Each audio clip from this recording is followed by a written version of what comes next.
Bonjour et bienvenue à vous.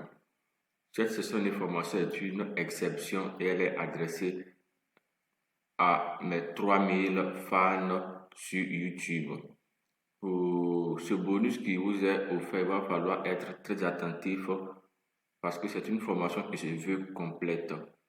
Et nous utiliserons ArcMap pour les manipulations. La toute première étape de cette manipulation nous envoie à ouvrir Excel où des données sont saisies. Donc on a ici le nom de chacune des bornes A, B, C, D. Nous avons ici des coordonnées X et des coordonnées Y. Donc la donnée ici a été saisie et sauvegardée au format CSV. L'on peut voir ce niveau-là, CSV. Donc c'est la toute première étape de la manipulation. Un fichier Excel est créé avec le nom de chacune des bornes et les différentes coordonnées de chacune d'entre elles. Donc la donnée ici étant sauvegardée au format CSV, vous devrez fermer ce fichier-là. Cela est très important. Si vous ne le faites pas, vous ne pourrez pas l'ouvrir directement dans ArcMap. Donc je commence par refermer ce fichier. Donc je le referme. Les étapes que nous allons suivre sont méthodiquement élaborées à ce niveau-là. Donc c'est un ensemble de manipulations que nous allons réaliser ensemble. Donc on va s'intéresser d'abord à la toute première manipulation qui nous permettra de mieux structurer notre session. Donc on a ici comment réussir à importer un fichier tabulaire. Donc un fichier tabulaire, c'est celui que nous venons de voir avec Excel qui est un format CSV. On pourrait aussi avoir le même fichier sous un autre format, c'est-à-dire le TXT, c'est-à-dire un format texte. Donc ça peut marcher aussi. Donc l'étape pour importer un fichier tabulaire de type CSV dans ArcMap est la suivante. Vous accédez à votre ArcMap. J'ai pris le soin de préparer déjà le projet en enregistrant d'abord le projet avec le nom-ci. Donc pour importer la donnée, il y a plusieurs méthodes et cela est le cas pour toutes les manipulations que nous aurons à faire. Il arrive que pour chacune des manipulations, il y a 2 ou 3 méthodes possibles, mais nous n'allons pas présenter toutes les méthodes. Nous nous limiterons à une méthode que nous utiliserons directement. Ok, pour importer une donnée étant sur notre logiciel ArcMap, il y a juste à ce niveau-là, Add Data, nous cliquons dessus. En cliquant sur Add Data, normalement, il vous renvoie au dernier dossier qui a été ouvert. Si tel n'est pas le cas, vous devrez rechercher votre dossier dans lequel se trouve votre donnée. Ok, vous avez ici en cliquant sur le bouton, c'est la liste de tous les dossiers qui sont connectés. Dans le cas où vous n'avez pas votre dossier connecté, vous avez simplement qu'à cliquer sur le bouton-ci, Connect to Folder. Si vous cliquez dessus, vous avez la possibilité de rechercher le dossier dans lequel se trouve votre donnée. Ok, nous avons la donnée qui est à ce niveau qui est appelée point permis CSV. Donc ce sont des données qui ont été collectées qui permettent de délimiter un permis d'exploitation. Vous pouvez l'adapter à votre domaine. Ça peut être une parcelle culturelle, ça peut être une forêt classée, ça peut être, peu importe, à vous de l'adapter. Donc, j'ai mes données dessus, je sélectionne et je fais Add, ce qui me permet automatiquement d'ajouter ici la donnée à ce niveau-là. Soyez vraiment attentif parce que c'est une donnée CSV. Donc c'est comme cela que les données CSV, autrement d'une façon générale, les données tabulaires sont configurées lorsque vous importez pour la première étape sur ArcMap. La prochaine étape consistera maintenant à faire un clic droit et vous avez ici X, Display XY Data. Display XY Data, vous cliquez dessus et qui vous donne la possibilité de récupérer ce champ. De façon automatique et systématique, il vous récupère directement le champ X field qui correspond à la longitude et le champ Y field qui correspond à la latitude. Soyez vraiment attentif et très vigilant à ce niveau parce que les noms des champs peuvent varier selon la configuration du fichier Excel. Vous pouvez avoir peut-être Easting, Nothing ou bien longitude, latitude, peu importe l'ordre, mais dans le fichier Excel, vous devrez avoir des coordonnées d'un côté la longitude, de l'autre côté la latitude, peu importe l'ordre ou peu importe le nom. Donc c'est à ce niveau que vous devrez faire le choix. Le X correspond à la longitude et le Y correspond à la latitude. Soyez vraiment attentif à cela. Dans le cas où vous avez plusieurs fichiers ou plusieurs champs qui ne sont pas bien élaborés, vous cliquez simplement sur le triangle ici et vous pouvez faire le choix du champ correspondant. Dans notre cas, il a déjà récupéré les champs comme il devrait être. Donc, il n'y a rien à modifier à ce niveau. Au niveau des Z-field, il n'y a rien à modifier aussi parce que le Z-field n'est pas considéré dans le cas présent. Maintenant, il y a une description de la projection à ce niveau-là ou du système de projection. Je vous conseille vivement de l'adapter à votre donnée. C'est très important. Adapter directement les références à votre donnée. Bon, ici, il a récupéré la zone pratiquement 30 nord. Pourtant, cette donnée serait de la zone 29 nord. Il le fait ainsi à cause de certains réglages qui ont été faits en amont. Voilà. Donc, moi, je vais adapter la zone en cliquant sur Edit à ce niveau en bas à droite là. Et je vais sélectionner 29 nord. Donc, à ce niveau, 29 nord se trouve dans mes favoris. Cela me permet de l'utiliser rapidement. Sinon, vous devrez faire une petite recherche parce qu'il y a plusieurs projections qui sont disponibles en fonction ici. Voilà. Donc, dans le dossier ici, Projected Coordinate System, vous avez pour tous les pays possibles. Donc, moi, je reviens et sélectionne ici WGS durée 84 UTM zone 29 Nord. Nous sommes en Côte d'Ivoire, plus précisément dans les régions de l'ouest de la Côte d'Ivoire. Donc, je fais OK. Ensuite, je fais OK. J'aurai ce message-là. Souvent, ce n'est pas forcément le cas chez vous, mais certainement, vous aurez ce message-là. Vous faites simplement OK. Et vous patientez automatiquement. On peut bien voir ici, nos données ponctuelles ont commencé à s'afficher. On peut bien voir là. Si cela est fait, l'étape suivante est de pouvoir exporter cette nouvelle donnée pour en faire un fichier de type SHP, autrement de type shapefile. Donc pour cela, la manipulation est simple. Si vous regardez bien à ce niveau-là, vous avez plusieurs icônes et chaque icône vous propose une présentation particulière. Revenez simplement à la première façon d'être présenté. Cela vous permettra facilement de présenter seulement votre donnée. Parce que la différence est qu'avec la deuxième méthode, vous propose, ou la deuxième option, il vous propose plus ou moins les références des données. Alors nous, on ne veut pas simplement, on ne veut pas tout ça, c'est pas intéressant. Donc je reviens sur la première option et j'ai ma donnée ici. Pour maintenant exporter cette donnée en un format SHP, je fais un clic droit sur le nom de la donnée. Ensuite, je fais data. Ensuite, je fais export data. Ce qui me permettra de sélectionner à partir de ce dossier-ci un dossier de stockage. Moi, je vais stocker ma donnée dans le dossier-ci qui est appelé données test et je vais l'appeler borne au pluriel comme ça. Et je veille à ce que ça soit ici SHP au niveau de save as type. Par défaut, il va le récupérer en SHP. Voilà. Donc, c'est déjà bien. Je vais faire ici save. Ensuite, je fais OK. Je patiente. Il me demande si je souhaite ouvrir la donnée après création. Alors, cela n'est pas un message de reste. Simplement, il vous avertit ou il vous demande si vous souhaitez ouvrir cette donnée qui a été créée ou bien si vous ne souhaitez pas l'ouvrir. Comme nous souhaitons l'ouvrir, nous cliquons sur oui. Mais s'il arrive que par accident, vous cliquez sur non ou bien vous refermez directement cette fenêtre-là, ne vous en faites pas. Dans votre catalogue, on peut bien voir la donnée qui a été créée. On a ici borne SHP, donc on peut l'ouvrir de nouveau. Ce n'est pas un problème. Donc nous ferons oui pour ouvrir la donnée et on peut bien voir la nouvelle donnée qui est là. Donc la première donnée qui ne nous intéresse pas, on peut simplement faire un clic droit dessus et nous allons directement supprimer cela en cliquant sur Remove. Donc voici ici ma toute première donnée qui est appelée borne et nous sommes bien partis pour la suite des manipulations. Maintenant, un élément très important que nous allons faire, c'est de pouvoir passer à la deuxième étape de la manipulation. Et cette deuxième étape des manipulations nous permettra de transformer cette géométrie. Transformer cette géométrie nous envoie à obtenir d'abord à partir des points, à obtenir une ligne qui va matérialiser la limite de notre zone d'étude, de notre permis d'exploitation. Et de cette ligne, nous passerons à un polygone. Donc, on parle de transformation de géométrie. Parce que je le dis, toute géométrie commence par un point. Peu importe la nature de la géométrie, elle commence toujours par un point. Donc, nous passerons de ce point-là à une ligne, puis à un polygone. Pour faire cela, la manipulation est vraiment simple. Nous avons déjà nos points.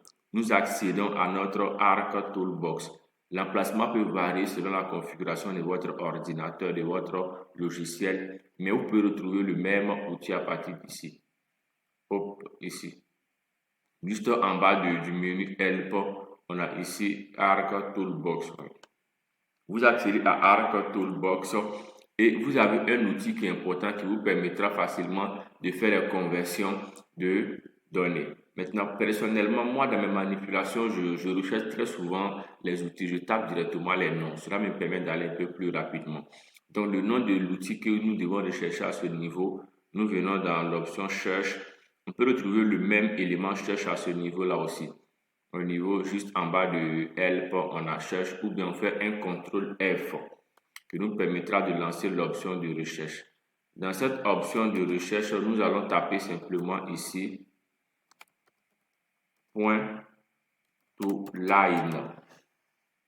On va bien point to line, point comme en français, et puis tout est au line, L-I-N-E. Et nous lançons la recherche. En lançant la recherche, nous allons simplement retrouver l'outil à ce niveau-là. Point to line. Donc, il est dans le dossier Data Management ou dans le sous-groupe d'outils Data Management. Nous cliquons dessus et pour lancer l'outil. Donc, cette fenêtre ici étant ouverte, il est mis Input Features. Dans Input Features, vous cliquez sur le triangle ici, vous intégrez bornes, c'est-à-dire nos différentes données ponctuelles. Et ici, on a Output Features Class, c'est le nom du fichier en sortie. Moi, je vais devoir paramétrer pour qu'il sauvegarde cela dans mon dossier dans lequel je travaille. Si vous ne le faites pas, il va le mettre par défaut dans le dossier d'installation. Se trouve dans le dossier document, puisque généralement QGIS, autant pour moi, généralement ArcGIS, lors de l'installation, crée un dossier où tous les projets seront enregistrés. Alors, moi, je ne veux pas cela, donc je vais cliquer simplement sur le bouton ci. Et je vais récupérer ici pour mettre dans ce dossier-là. Je vais l'appeler ici, par exemple, limite permis.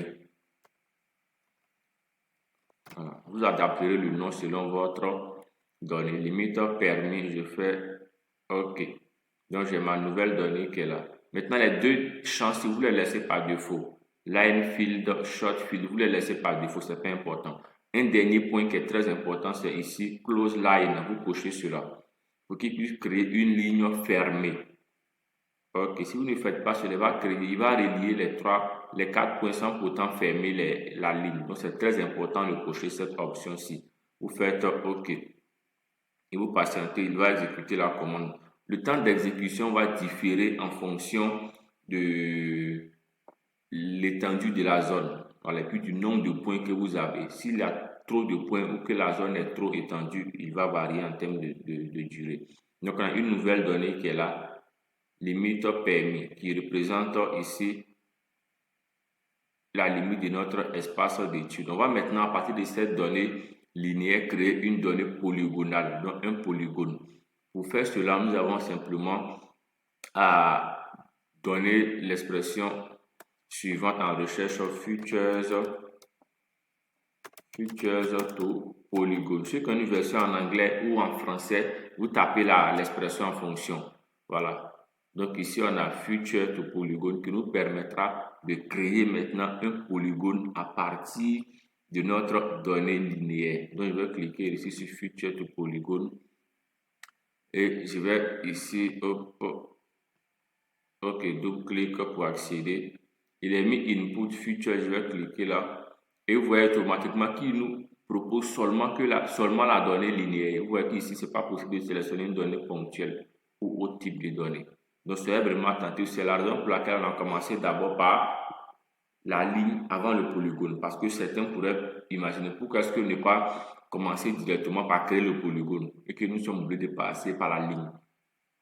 Voici ici la configuration parce que l'outil qui est utilisé nous impose d'utiliser une ligne pour obtenir un polygone. Voilà. Parce qu'il n'y a pas d'outil qui est proposé pour passer d'un point à un polygone. Donc, il va sélectionner ici la ligne. Et ici, le fichier en sortie, il faudra aussi paramétrer. Je vous montre après comment ne pas avoir toujours à paramétrer. On va simplement sauvegarder toutes les données qui seront créées dans un même dossier. Je vous montre cela tout à l'heure. Donc, je vais simplement cliquer sur le bouton ci et on va l'appeler, au lieu de limite, on va l'appeler par exemple, on va l'appeler on va l'appeler zone, je vais le faire comme ça, zone d'étude, voilà. Donc je fais save et il n'y a pas un autre élément à cocher. Si vous laissez tout par défaut, vous cliquez sur OK. Cela vous permettra facilement d'obtenir ce polygone-là. Donc, je disais tantôt qu'il n'est pas intéressant à chaque fois de renommer le dossier ou de changer le dossier, ce n'est pas parfois intéressant. Donc, pour aller rapidement, vous avez la possibilité en cliquant sur Geoprocessing, vous avez ici Environnement. Dans Environnement, on va sélectionner par défaut le dossier dans lequel tous les traitements seront sauvegardés. Donc, ici, on a plusieurs éléments qui sont disponibles là. Le workspace, c'est l'espace de travail.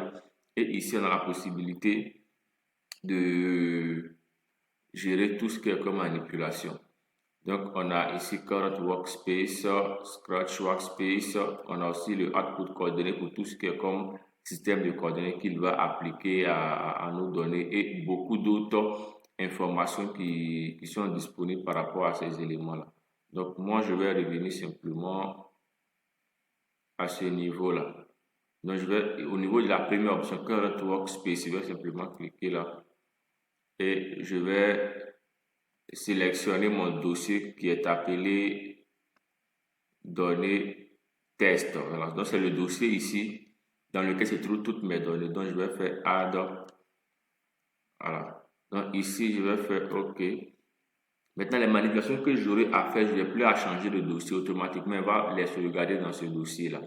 Donc, si cela est fait, nous sommes capables maintenant de générer facilement ou de transformer une géométrie. Donc, je vais ouvrir la table d'attributs de ce fichier-là, zone d'étude par clic droit. Je fais Open Attribute Table et on peut bien voir le contenu de la table d'attributs. Il n'y a pratiquement aucune information précise là-dedans. Mais on peut retrouver l'identifiant et puis le type de données qui est un polygone. OK, donc on referme la table d'attributs et nous continuons la manipulation. Après la transformation de géométrie, l'étape suivante nous permettra de morceler un permis. Je suppose que c'est un permis d'exploitation, ça peut être d'autres choses. Pour morceler ce permis-là, ici je vous montrerai une méthode très importante qui nous permettra de diviser ce polygone-là, qui est notre surface d'étude. Et le morcellement va varier en fonction du projet. Si vous souhaitez morceler votre zone d'étude en 5, en 6, en 7, en 10, ça dépendra de votre projet. Donc, l'idée est que vous devez avoir en premier une donnée qui est manipulable. Donc, quand on a commencé, vous avez vu que c'est une donnée vectorielle. Et ensuite, c'est une donnée qui a une projection cartographique avec le WGS 1984 UTM zone 29 Nord. OK. Donc, nous allons vouloir morceler cela, par exemple, en 5 sous-parcelles. 5 sous-parcelles, c'est dans le sens de la longueur et dans le sens de la largeur. Donc, ça fera 5 fois 5. OK. Pour faire cela, vous reviendrez dans votre Arc Toolbox. Dans Arc Toolbox, vous allez rechercher un outil qui est appelé ici, je reviens.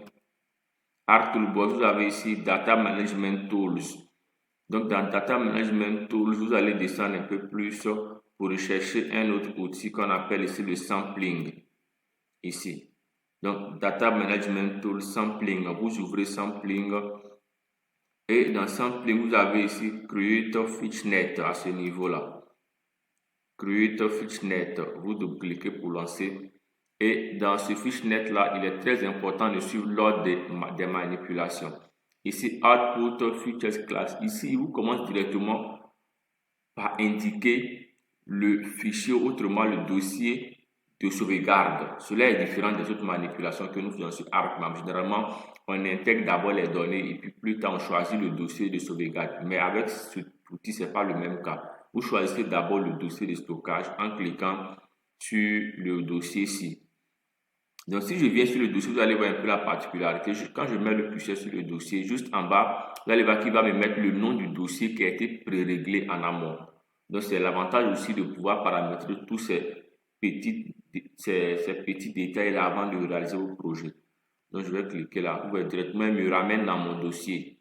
Donc, je vais l'appeler par exemple On va l'appeler section, section au singulier, parce que je vais réutiliser cette même donnée après. Donc, section au singulier, je fais save. Au niveau de template extend, c'est très important cette option-là. Vous devrez cliquer et choisir votre zone d'étude parce que le morcellement se fait à la base sur la zone d'étude. Donc, vous devez choisir votre zone d'étude. En choisissant cette zone d'étude, automatiquement, ces éléments-là seront renseignés. Donc, veuillez ne pas les modifier parce que si vous les modifiez, du moins c'est la même donnée, vous allez avoir des problèmes. Voilà, donc vous les laissez par défaut parce que ces données sont liées à votre zone d'étude. Donc, on va descendre un peu plus. Et ici, il y a deux options pour générer ces différentes sections-là, ce morcellement de notre parcelle. La première option, c'est au niveau des cells. Les cells ici, c'est en fonction des valeurs que vous devez saisir, des valeurs exactes en termes de, je dirais comme ça, de superficie, pour que ça soit beaucoup plus clair. Si je prends le cas où j'ai une donnée qui fait pratiquement 50 hectares que je veux morceler en deux. Donc, si c'est 50 hectares que je dois morceler en deux, ça fait 25-25 normalement. Voilà. Donc, comme ça, vous tapez 25-25 ou bien vous pouvez, si c'est 50 que vous souhaitez avoir une parcelle qui va faire par exemple 40 hectares et l'autre 10 hectares, vous paramétrez. À ce niveau, vous devrez vous baser sur la superficie réelle de votre zone d'étude. Mais comme nous ne souhaitons pas aller à ce niveau parce qu'on n'a pas en amont calculé la superficie. Donc, on suppose qu'on ne sait pas comment calculer la superficie. Donc, on va sur la base où on veut morceler de façon logique en 5 lignes et 5 colonnes. Donc, pour cela, vous devez vous intéresser à l'option un peu plus bas qui est à ce niveau-là. Number of rows qui concerne le nombre de lignes, number of columns qui concerne le nombre de colonnes. Donc, soyez vraiment attentif par rapport à ces deux options-là. Donc, l'option qui nous intéresse, c'est le nombre de lignes et le nombre de colonnes. Le nombre de lignes, on va lui donner 5 et le nombre de colonnes, on va lui donner 5. Donc, on peut bien voir ici 5 comme nombre de lignes, 5 comme nombre de colonnes. Si cela est fait, vous n'avez pas à modifier ici ces coordonnées-là, vous les laissez par défaut. Un autre élément important, vous décochez cette option-là, Create Label Point, ça ne nous intéresse réellement pas. Vous décochez cela et la dernière option la plus importante ou l'une des dernières options les plus importantes, c'est de cocher là ou de cliquer et de sélectionner polygone. C'est très important. Vous choisissez polygone et vous faites simplement OK. Vous patientez pour qu'il puisse morceler cela en 5 et 5 normalement. Comme c'est 5 fois, on va compter pour voir 1, 2, 3, 4 et 5. Et en termes de lignes, en termes de colonnes, maintenant 1, 2, 3, 4 et 5. 5 de part et d'autre. Maintenant, un élément très important qui pourrait vous arriver, cela dépendra en fonction des données sur lesquelles vous travaillerez.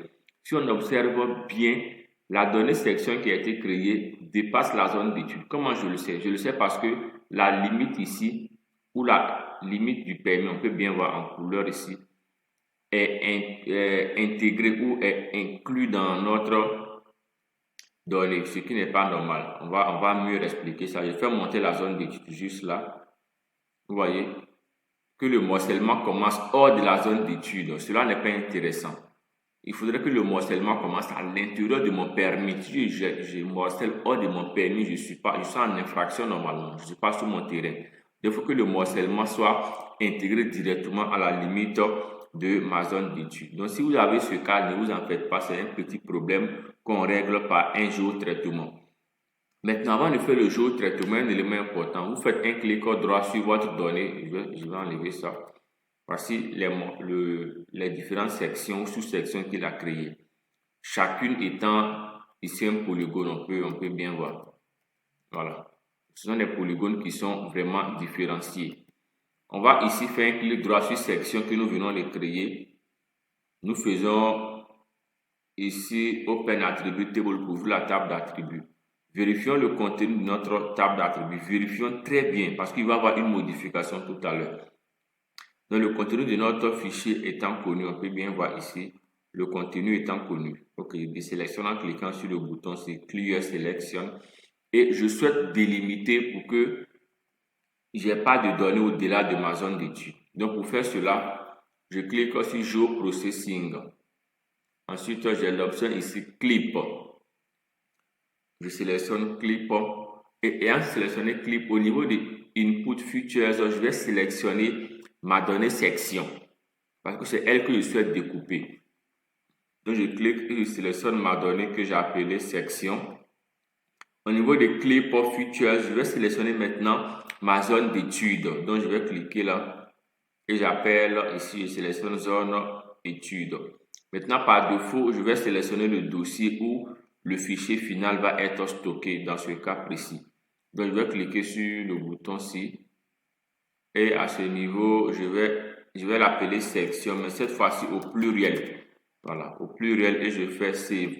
Je le fais aussi parce qu'on ne peut pas conserver deux noms identiques de fichiers dans le même dossier. Il va vous envoyer un message d'erreur. Si tel est le cas, je vais maintenant cliquer sur OK pour exécuter ma commande. Donc, ma commande ici est exécutée. On a une nouvelle donnée. Je vais supprimer la première section qui est au singulier. Clic droit, je fais Remove. Et on peut bien voir ici que mes deux données section qui est là et puis la zone d'étude sont à 100% bien délimitées. Maintenant, là où j'ai bien voulu vous présenter cette particularité, vous faites un clic droit sur section au pluriel là et vous faites Open Attribute Table. Vous avez ici une nouvelle donnée. Et dans cette nouvelle donnée, nous allons maintenant créer les différentes superficies de chacune des sections que nous venons ici de générer. Mais avant, vérifions l'étape prochaine de la manipulation. Ok, donc après le morcellement de notre permis, l'étape suivante ici, c'est de créer des layons. Donc, je suppose que nous sommes dans un domaine où peut-être chacun comprend à quoi est-ce qu'un layon pourra correspondre dans son secteur d'activité. Donc, vous adaptez la logique. Voilà, parce que les layons, on va simplement désigner des lignes à partir desquelles on va faire d'autres manipulations. Donc, le layon pour les créer ou les layons pour les créer, nous nous basons toujours sur notre zone d'étude. Cette zone d'étude étant là, pour créer les layons, on va venir toujours dans l'option Create Fishnet, toujours dans Arc Toolbox. Ensuite, dans Data Management, nous avons ici Create Fishnet. Je vais double-cliquer pour lancer. Et ici, en entrée, c'est pratiquement les mêmes manipulations. On va simplement modifier un tout petit élément. C'est la même manipulation. Au niveau d'ici, je vais cliquer là. Je sélectionne ma zone d'étude, qui est la zone d'étude. Je fais Save. On me dit quoi? Ok. Je sélectionne ici. Non, excusez. Ici, je sélectionne d'abord le dossier de sauvegarde de ma donnée. Excusez. Donc, le dossier de sauvegarde, c'est ici. On va l'appeler layon. Excusez, layon au singulier. Ok, je fais save. Voilà. Donc, je donne le nom d'abord de mon fichier. Et ici, Temple Extend, c'est la zone d'étude que je dois sélectionner à ce niveau-là. Si cela est fait, je descends. On va ici au niveau de Number of Run, on va désigner, au lieu de 5, on va vouloir qu'il nous génère, par exemple, on va prendre 7 pour que ça soit un peu, on va prendre, bon, restons sur 5, c'est pas grave. 5. Au niveau de Number of Line, non, Number of Run et Number of Column. Voilà. Ici, il est très important de spécifier quelque chose. Nous souhaitons avoir les layons, c'est-à-dire d'orientation nord-sud ou bien d'orientation est-ouest. Ça, c'est très important. C'est en fonction de cela que nous allons désigner le number of run et le number of column. Nous souhaitons avoir des layons d'orientation nord-sud ou bien d'orientation est-ouest. Je ferai les deux cas pour vous présenter. Si nous souhaitons avoir, donc on va simplement, au niveau du layon, on va modifier le nom pour qu'on soit vraiment layon. On va retaper layon au singulier toujours. Et je vais ajouter nord. Donc, je vais ajouter NS pour dire nord-sud. Ok. Comme on souhaite avoir des layons ici nord-sud, donc au niveau de number of run et number of column, quels sont les éléments à saisir? Au niveau de number of run, comme on veut des layons nord-sud, au niveau des colonnes, on va simplement, autant pour mon number of run, on va taper 1. Pourquoi on tape 1? Parce qu'on ne peut pas taper 0. On ne peut pas laisser aussi le champ vide. Si vous laissez le champ vide, il y aura un message d'erreur. si vous tapez 0, il y aura un message d'erreur. Donc, on va taper 1. Au niveau de number of columns, ça c'est au niveau que nous allons désigner le nombre de layers. Je veux par exemple 10 layers. 10 layers, donc je vais taper 10. Soyez vraiment attentifs, puisqu'on veut les layers d'orientation nord-sud. Donc, on prend en compte les colonnes. Les colonnes sont égales à 10 et les rows sont égales à 1. Je descends au niveau de create, label, point, je vais décocher. Au niveau de géométrie, polygone, je clique et je vais à ce que ça soit polyline. Par défaut, ça sera polyline. Donc, je vais à ce que ça soit sur polyline. Si cela est fait, je clique sur OK. Je patiente qu'il me crée ici. Cela, vous voyez bien qu'il me crée les layers maintenant dans ce sens-là, du nord au sud. Maintenant, comme on le sait, il va déborder pour certaines raisons qui vont varier selon vos projets. Donc, s'il déborde, ce que vous avez à faire, c'est très simple. Vous cliquez sur Geoprocessing là, vous faites Clip et vous allez intégrer le fichier layer NS nord-sud. En entrée ici au niveau des Input Features, au niveau des Clip Features, vous allez sélectionner. Vous sélectionnez votre zone d'étude. Ok, ici on va cliquer et je vais l'appeler layer au pluriel. Layer au pluriel NS. Nord-Sud. Je fais OK. Ah, il me semble qu'il y a un nom similaire. Donc je vais confirmer cela. Ah non, le premier était au pluriel. Hop, mais on va laisser layer au singulier. NS, ok. NS au singulier cette fois-ci parce que le premier est au pluriel. Save, ok, c'est bon. Je vais lancer par OK. Donc, en lançant par OK, on obtient une nouvelle donnée. Donc, je vais supprimer la première ici, layer au pluriel. Clic droit, remove. Donc, on peut bien voir nos layers qui sont là. Voilà. Donc, il a subdivisé de façon exacte. Mais comme on a voulu 10, voilà, il prend en compte l'intervalle. Il respecte l'intervalle entre les éléments. Donc, je vais simplement faire un clic droit là-dessus. Open attribut pour voir le contenu. On peut bien voir le contenu de la table qui est là. Ok, cela étant fait, je vous montre maintenant si on souhaite créer les layers de direction est-ouest. Donc, je vais cliquer sur Create Feature, Fitness, autant pour moi. En entrée, je vais sélectionner toujours layer au pluriel et je vais mettre est-ouest. Bon, on va mettre comme ça en version française, est-ouest. Donc, je fais OK. Ou save et ici je vais choisir au niveau de template extend, je vais choisir la zone d'étude. Je descends au niveau de number of front, je vais mettre 10 cette fois-ci et number of column, je mets 1. Donc j'inverse simplement. Ok, polyline, c'est bien. Ici on peut aussi choisir, après je vous montrerai ça, pour faire varier les dossiers de stockage, on peut le faire à partir d'ici. On verra plus tard. Donc je vais simplement cliquer sur OK. Je patiente qu'il me génère mon résultat. Ok, on peut bien voir. Je n'avais pas décoché les points ici, donc il les a créés, ça ne m'intéresse pas, je vais les supprimer. Ok, donc vous voyez que les layers sont créés maintenant de direction est-ouest. Donc je vais délimiter. Je clique sur Geoprocessing, Clip, j'intègre mon fichier layer est-ouest. Ensuite ma zone d'étude au niveau de Clip Features. Et le fichier en sortie, je vous ai dit, on peut paramétrer les environnements à partir d'ici aussi. Environnement, output, coordonnées, bon, workspace. On a ici intégré notre dossier, on devait l'intégrer aussi au niveau de Scratch, ici workspace. Aussi, je ne l'ai pas fait, donc je vais revenir pour pouvoir sélectionner ça. Données test, je sélectionne, je fais OK. Donc voilà, pour que mes éléments soient stockés à ce niveau-là. Donc on peut gérer tout ce qui est paramétrage, qu'il s'agisse des coordonnées en sortie, tout ça, on peut tout paramétrer, comme je l'ai dit en amont, parce qu'ici on a vraiment plusieurs possibilités de modifications qui sont disponibles. On ne va pas s'intéresser à tous ces éléments-là.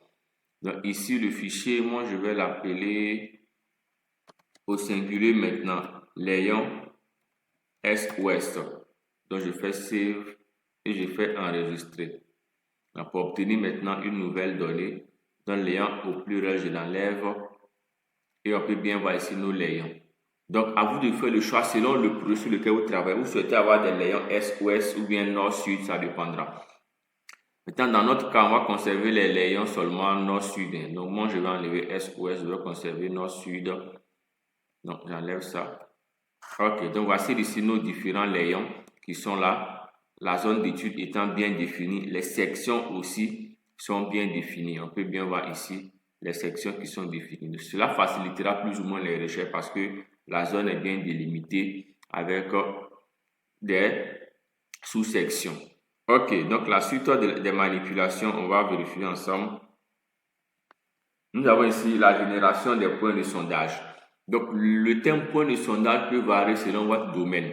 Ça peut être des points d'échantillonnage, ça peut être aussi d'autres informations. À vous de l'adapter. Si nous souhaitons créer ces points-là, nous devons accéder toujours à notre outil. Donc, je vais simplement rendre disponible les données sur les layons. Donc, je viens toujours dans mon outil Arc Toolbox, ensuite Spatial, autant pour moi Data Management Tools, et je vais accéder à mon outil Sampling. Dans Sampling, je vais utiliser un nouvel outil qui est celui-ci, Generate Point Along Line, c'est-à-dire générer des points le long d'une ligne simplement. Donc, je vais double-cliquer là-dessus. Ici, c'est très important, donc soyons vraiment attentifs. Au niveau des Input Features, ici, vous devez sélectionner un fichier linéaire. C'est en cela que l'ordre est important. On a commencé par créer d'abord les layons. C'est à partir des layons que nous allons ici créer les trous de fourrage. Si on peut les appeler comme ça dépendra de votre domaine. Donc, je vais simplement cliquer là et je vais choisir layon nord-sud. Donc, soit à partir de notre layon, créer des lignes de fourrage. Donc, bon, par défaut, il faudrait que je change ce dossier-là. Je prends le dossier ici. On va l'appeler par exemple fourrage. Vous devez adapter le nom, ça dépendra. Je vais l'appeler fourrage. Je vais faire ici save. Et pour ces points le long des lignes, il y a deux options. La première option, c'est de pouvoir définir les distances entre les points. Je souhaite par exemple à chaque 100 mètres intégrer un point. Ou je souhaite intégrer un point à chaque 50 mètres, à chaque 1 km, ça dépendra de mon projet. Ça, c'est la première option. À ce niveau, on va laisser point placement à distance. Mais si je souhaite générer des points sans pourtant tenir compte de la distance fixe, mais tenir compte des pourcentages, c'est possible. Ça veut dire quoi? Si j'ai ici l'option pourcentage, on va ici pourcentage, je dois définir une valeur. Et cette valeur-ci, si j'ai une ligne et que j'ai choisi de désigner 50%, automatiquement on aura un point, puisque 50% fera la moitié de la ligne. Donc c'est un peu dans cette logique-là. Voilà, donc vous devez vraiment être attentif. Mais comme nous, on souhaite taper des valeurs, c'est pas grave. On va simplement choisir distance. Et bon, normalement, je ne connais pas la longueur des lignes, des layons qui ont été tracés. Mais après, on apprendra à calculer la longueur des layons, les coordonnées et puis les surfaces après. Mais je souhaite ici générer pour chaque layon, pour chaque layon, je veux simplement faire 5 trous de fourrage. Voilà, donc je vais simplement 5 trous de fourrage. Avec la distance, je ne sais pas ça sera combien. Bon, comme je ne connais pas réellement la distance, il serait intéressant de choisir un pourcentage. Alors, je ne connais pas la distance parce que si vous tapez une distance qui est plus grande que la distance des layons, les points seront hors de votre layon. Si vous tapez une distance qui est beaucoup trop faible, les points seront parfois très collés ou très rapprochés jusqu'à ce que certaines se confondent. Donc, je vous montre les deux méthodes avant qu'on ne calcule d'abord la longueur. On va partir sur la base des pourcentages. Ok, je vais taper ici, on va taper par exemple 15%. Donc, à chaque 15%, il va générer un fourrage. Donc, fourrage ici est au pluriel. On va mettre ici fourrage au pluriel, mais on va mettre 1. Voilà, puisqu'on va recalculer après. Donc, j'ai mis 15%. Ici, il est mis include end point. Cela vous demande s'il doit mettre un point à la fin. Un point à la fin, ça veut dire quoi? S'il commence à mettre les points, le premier point sera ici à l'intersection là. Et c'est à partir de ce point-là qu'il va générer les 15% de cette longueur-là jusqu'à ce qu'il soit à la fin. Donc, quand il sera à la fin, est-ce qu'il doit mettre un point à la fin ou bien il va laisser le point comme ça? Donc, c'est un peu l'idée. Nous, on va laisser par défaut. Je vais cliquer sur OK. On va patienter. La durée d'exécution va dépendre de la longueur des lignes, aussi du nombre de points à générer. Bon, avec l'option de 15%, voici les points qu'il a créés. On a 1, 2, 3, 4, 5, 6 points. Et voici les points qu'il a créés. Mais si vous connaissez la longueur de votre layon, si le layon fait par exemple, c'est pas une valeur aléatoire, 100 mètres. Donc sur les 100 mètres, si vous souhaitez mettre des points, vous souhaitez avoir par exemple 5 points, quelle sera la distance entre les points? Donc, c'est à vous d'estimer cela. Si vous souhaitez avoir un layon ou bien 2 points par layon, à vous de voir si le layon fait par exemple 5 mètres ou bien est-ce que le layon fait 100 mètres et que vous souhaitez avoir 2 points. Sur le layon, les points doivent être distants de combien? Donc, c'est un peu quelques mathématiques, mais ce n'est pas des choses un peu complexes. Donc, on a ici le cas où nous ne connaissons pas la longueur du layon, mais nous souhaitons avoir 1, 2, 3, 4, 5 ou 6 points. Donc, on a simplement tapé 15%. Donc, 15% de cette longueur-là, voici le nombre de points que nous pouvons avoir. Je reprends la même manipulation, mais cette fois-ci, on va veiller à calculer la longueur de notre layon. Donc, on a ici layon nord-sud. Donc, je vais faire un clic droit. Je fais Open Attribute. Nous allons créer une nouvelle, disons un nouveau champ. Donc, je vais dans ici Table Option. Je clique. Je vais sélectionner ici l'option Add Field. Add Field me permet de créer un champ. Le champ, je vais l'appeler longueur. Et ici, au niveau du type, je vais lui donner un type double. Je fais OK. Donc, j'ai un nouveau champ qui est là. Je vais calculer la longueur de mes données linéaires. Donc, je fais un clic droit à ce niveau-là. Et je vais ici calculer ta géométrie. Ensuite, je fais Yes. Et à ce niveau, vous voyez Property, il a mis langue. Voilà, donc je choisis langue qui me permet de calculer la longueur de mes layons. Ici, l'unité est en mètres. Donc, à vous de voir si vous souhaitez calculer les longueurs des layons en kilomètres, en mètres ou en d'autres unités, on peut les avoir. Bon, on va conserver le mètre ici. Et je vais faire OK. Ensuite, je fais Yes. Donc, voici ici la longueur des layons. Les layons font pratiquement autant pour moi. On est à l'ordre de 19 148,6. Donc, 19 000 mètres pratiquement. 19 000 mètres. Donc, à nous de voir à partir de 19 000 mètres en combien de... Si on veut avoir par exemple 5 points ou 5 trous de fourrage, combien doit être l'espacement? On va simplement faire une division et puis on trouve la valeur. Donc, allons sur la logique où on veut utiliser la longueur pour avoir les trous de fourrage. Donc, je vais dans Create, Point et Long Line. Au lieu de mettre les pourcentages, on va choisir directement les longueurs. Donc, en entrée ici, je vais sélectionner ici layon nord-sud. Et le dossier de sortie, bon, c'est pas pour qu'elle ne le prend pas en compte. Je vais modifier plus tard. Bon, je vais le faire en même temps. Donc, je vais processing environnement. Donc, pour ne pas chaque fois avoir à modifier workspace, on va choisir le même dossier là pour ne pas avoir chaque fois à modifier, venir, c'est pas intéressant. Données test, je valide. OK. Donc, je reviens sur ma fonction. Je vais intégrer directement layon S.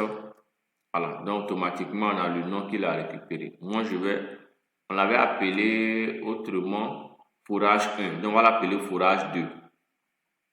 Donc, on l'appelle fourrage 2. Je vais le faire ainsi pour ne pas qu'il y ait ici un conflit entre les noms. Fourrage 2, je fais save.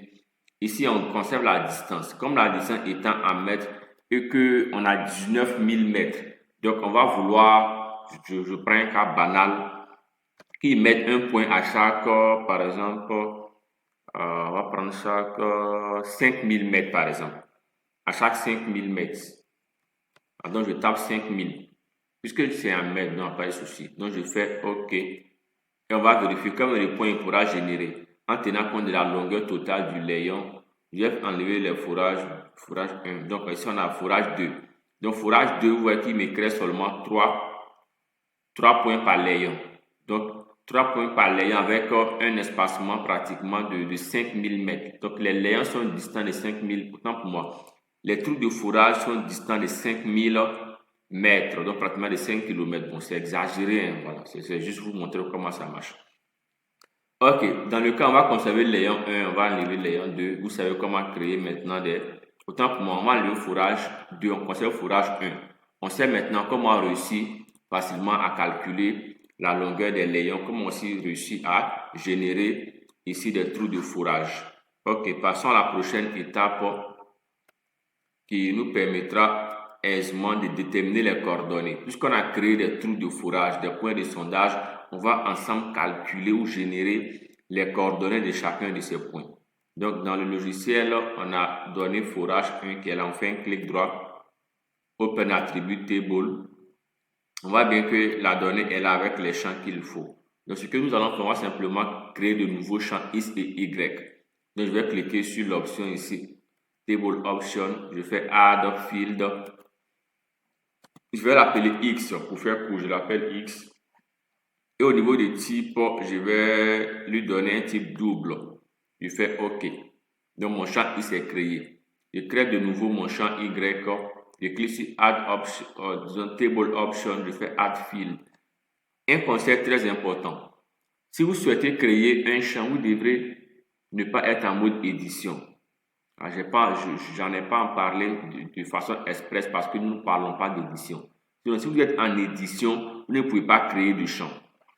C'était juste au passage. Donc, Add Field, je vais l'appeler Y et au niveau du type, on va lui donner un type double.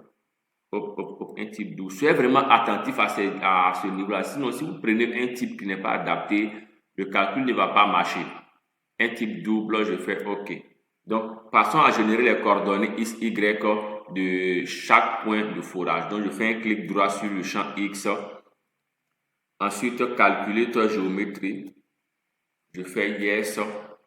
Et ici, on a Property X coordonnate point. Donc, vérifiez toujours que c'est le X qui est sélectionné d'abord, qui permet d'avoir la longitude. Ça, c'est le cas où nous souhaitons calculer la longitude, l'unité étant en mètres, parce qu'on peut avoir les éléments en degrés décimaux, tout ça, mais on conserve le mètre pour avoir les résultats en UTM. Cela a été possible parce que la donnée sur laquelle nous travaillons est dans un système projeté.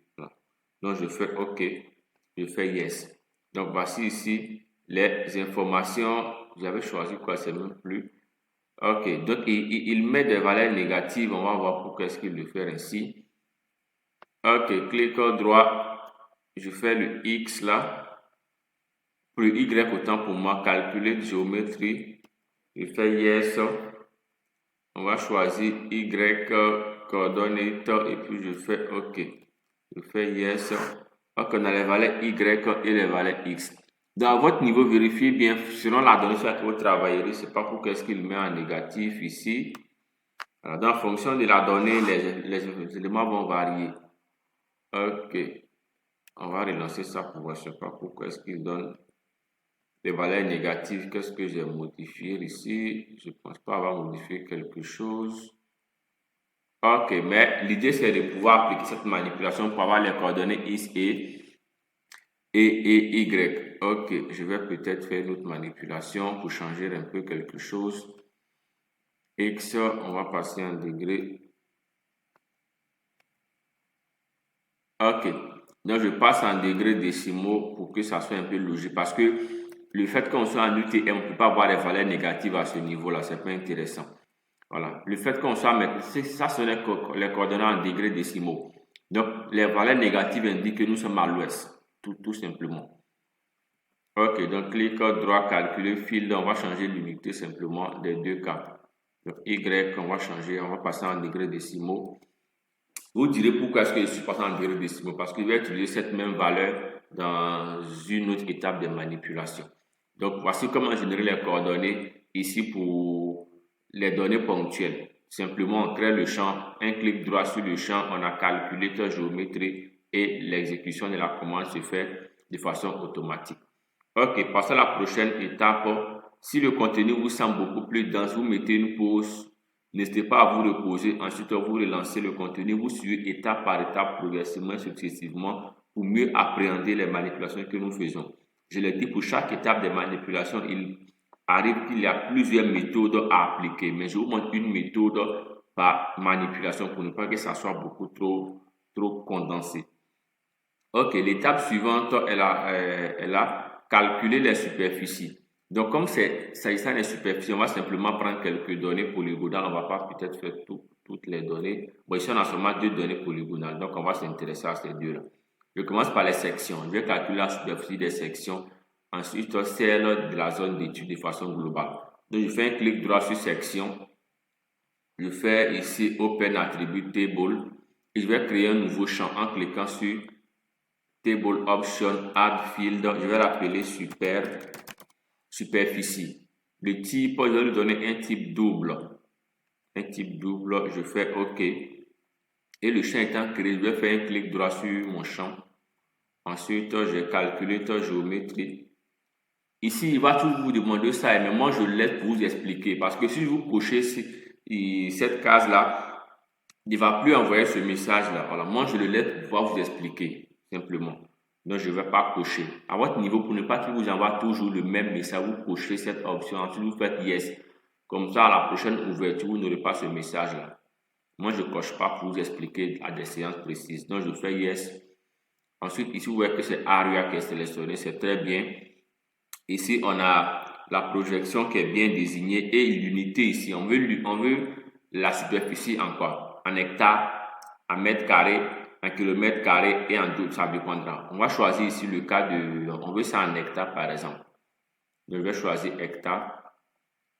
Ensuite, je vais faire OK. Je fais Yes. Et voici ici la superficie en hectares de chaque section qui a été créée. Donc, on peut bien voir. Certaines valeurs sont identiques, ce qui est normal parce que les sections, hormis les sections qui sont à l'extrémité ici, parmi celles qui sont à l'extrémité, celles qui sont à l'intérieur ont les mêmes proportions. Parce que celles qui sont à l'extrémité ont été créées au-delà de la zone d'étude. On était obligé de faire une extraction pour clipper. Voilà, donc ces sections auront une superficie un peu plus faible par rapport aux autres. Sinon, dans la logique, vous voyez que les deux sont les mêmes valeurs. Voilà, parce que les deux, s'ils sont alignés ici. Pourtant, non, disons les trois si ont les mêmes valeurs. Voilà. Parce que vous voyez que les trois s'y sont alignés. Pourtant, la première et celle-ci n'a pas la même valeur parce qu'une partie a été sectionnée à partir de la gauche. Donc, c'est un peu ça. Donc, voici ici la superficie de chacune des sections qui a été générée. On reprendra la manipulation pour la zone d'étude. La zone d'étude est là. En faisant un clic droit, on va choisir ici Open Attribute Table. Ensuite, on va passer en ajout de champ Add Field. On va l'appeler superficie. Et on lui donne un champ de type double. Je fais OK. Ici, je fais un clic droit sur superficie. Je vais choisir ici calculer field. Comme on sait comment ça marche pour les cas des hectares, ici, on va choisir en kilomètres carrés. Voilà, je vais choisir par exemple en kilomètres carrés ici. Square kilomètre. Voilà, vous voulez en hectares, on a ça ici. Voilà, ça dépendra. Je choisis en kilomètres carrés. Je fais OK. Je fais Yes. Donc, c'est une zone qui fait pratiquement 440 km². C'est quand même très grand et très large. Voilà. Donc, 440 km². Donc, voici comment on réussit à calculer les superficies de façon automatique ou semi-automatique sur ArcMap. Donc, on sait comment calculer les coordonnées. On sait comment calculer aussi les longueurs. Et on sait comment calculer aussi les superficies. Nous sommes bien partis pour les trois géométries de base, que ce soit sur les points, sur les lignes ou sur les polygones. Continuons cette aventure avec la prochaine étape. Cette prochaine étape nous permet de réaliser une carte de localisation. Donc, on réalisera ensemble une carte de localisation à partir des données qui ont été générées. Donc, ce que nous ferons à ce niveau-là, c'est simplement appliquer des symbologies particulières et puis aller rapidement. Donc, commençons par mieux organiser nos données. Nos données seront organisées d'abord en des points, des lignes et des polygones, pour que ça soit un peu logique. Des points, des lignes et des polygones. Ok, donc on a d'abord les points qui sont en haut, les lignes sont là et les polygones. C'est très bien. Donc, on va maintenant manipuler deux éléments. D'abord, la symbologie des éléments et l'étiquetage s'il le faut. Mais si on ne va pas parler des étiquetages, on va simplement aller directement sur l'aspect de la symbologie. Donc, les fourrages, je vais modifier le nom. Clic, OK. Clic. Donc, je l'appelle fourrage. Maintenant, les points ci, je vais changer le style des points. On a deux méthodes. Soit on clique directement sur le bouton ci, c'est-à-dire le point ci, pour accéder à cette boîte-là, pour changer le style. Là. On a différents modèles de points. Et dans une des vidéos sur YouTube, je vous montre comment avoir plus de points ou plus d'éléments parce que par défaut, on a seulement la base de S3. On peut avoir une autre base qui va s'intégrer pour qu'on ait beaucoup plus de symboles. Voilà. Là, on peut le faire automatiquement. C'est déjà disponible dans ArcMap sans souci. Bon, on va prendre simplement un symbole simple là. Celui-ci, mais on va lui donner une taille de 10 par exemple. Et on fait OK. Donc, on a nos trous de fourrage qui sont là. Ensuite, les bornes de notre zone d'étude, on va préciser aussi les bornes, c'est aussi important. Les bornes, on va leur donner par exemple ce modèle de triangle là. On peut avoir d'autres symboles qui sont mieux adaptés, mais on ne va pas se casser la tête. On va conserver ce modèle de triangle là et on va lui donner une couleur par exemple un peu plus sombre là, avec une taille de 10 aussi. J'espère que ça sera visible. On va aller à 15. Je fais OK. Et voici les bornes qui sont là. Et ce qui est intéressant pour les bornes, vérifions si on a le nom de chacune des bornes. Il serait intéressant de les faire afficher. OK, donc borne A, B, C, D. Donc on va faire afficher les bornes. Pour faire afficher le nom des bornes, vous faites un clic droit sur borne. Ensuite, vous avez ici Properties qui est juste en bas. Properties. Vous accédez aux propriétés qui vous permettra d'appliquer ici facilement le nom des bornes. Donc, on parle d'étiquetage ou de labeling. Donc, dans les propriétés, vous allez rechercher label. Dans label, vous avez ici à cocher d'abord cette première case-là. Label, Features Invis Layers, vous cochez cela. Et au niveau de label field, vous sélectionnez field. Puisqu'on veut, autant pour moi, vous sélectionnez le champ borne. Puisque c'est dans le champ borne que se trouve le nom de vos différentes bornes. Et ici, c'est du texte et on peut changer le nom de la police,